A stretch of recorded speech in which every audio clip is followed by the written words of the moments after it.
दोस्तों, कहानी की शुरुआत में हम देखते हैं कि कुछ लोग एक अजीब सा फांसी का त्योहार मना रहे होते हैं और इसी अजीब रस्म के नाम पर ये लोग एक मासूम बंदे को फांसी पर चढ़ा देते हैं। यहीं पर एंट्री होती है हमारी कैथरीन और उसकी बहन नीली की। शाम होने से पहले ही दोनों बहनें तेजी से भागते हुए अपने गाँव की तरफ निकल पड़ती हैं। इनके गाँव का नाम था वदरिंग हाइट्स और इसी पर इस पूरी मूवी का नाम भी रखा गया है। वैसे आपको बता दूं कि नेली उनकी अपनी सगी बहन नहीं थी, बल्कि एक लावारिस बच्ची थी जिसे इनके परिवार ने पाला था। अगले ही दिन कैथरीन को पता चलता है कि उसके पापा रास्ते से एक भिखारी लड़के को अपने घर उठा लाए हैं। उस लड़के का नाम था हीथक्लिफ और पहली ही नजर में कैथरीन को वो लड़का बड़ा अजीब और इंटरेस्टिंग लगता है। कैथरीन तुरंत अपने पापा के पास जाती है और जिद करती है कि वो इस लड़के को अपने पास ही रखेगी।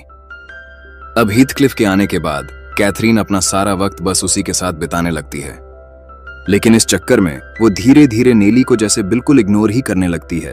अब ये दोनों दिन रात बस एक दूसरे के साथ रहते थे और घूमते फिरते थे और इसी वजह से उन दोनों के बीच एक बहुत ही गहरा और मजबूत रिश्ता बन जाता है।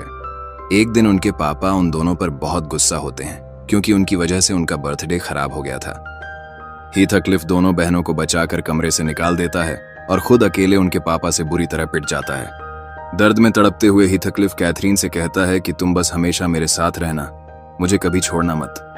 कुछ दिन बाद कैथरीन को पता चलता है कि उनके पड़ोस में एक बेहद अमीर लिंटन परिवार रहने आया है। ये लोग कपड़ों का बहुत बड़ा बिजनेस करते थे, इसीलिए इनके पास पैसों का समंदर था। अब कैथरीन के दिमाग में लालच आ जाता है।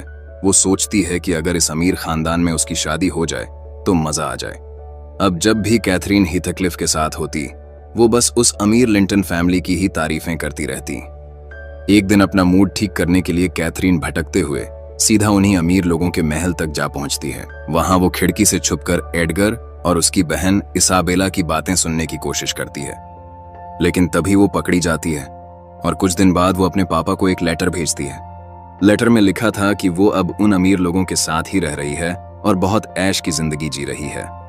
उसके पापा भी खुश थे कि अगर बेटी की शादी इतने बड़े घर में हो गई तो हमारी बाकी लाइफ भी सुकून से कटेगी। मगर जब एक हफ्ते बाद कैथरीन वापस आती है तो उसका पूरा हुलिया और बात करने का तरीका ही बदल चुका होता है।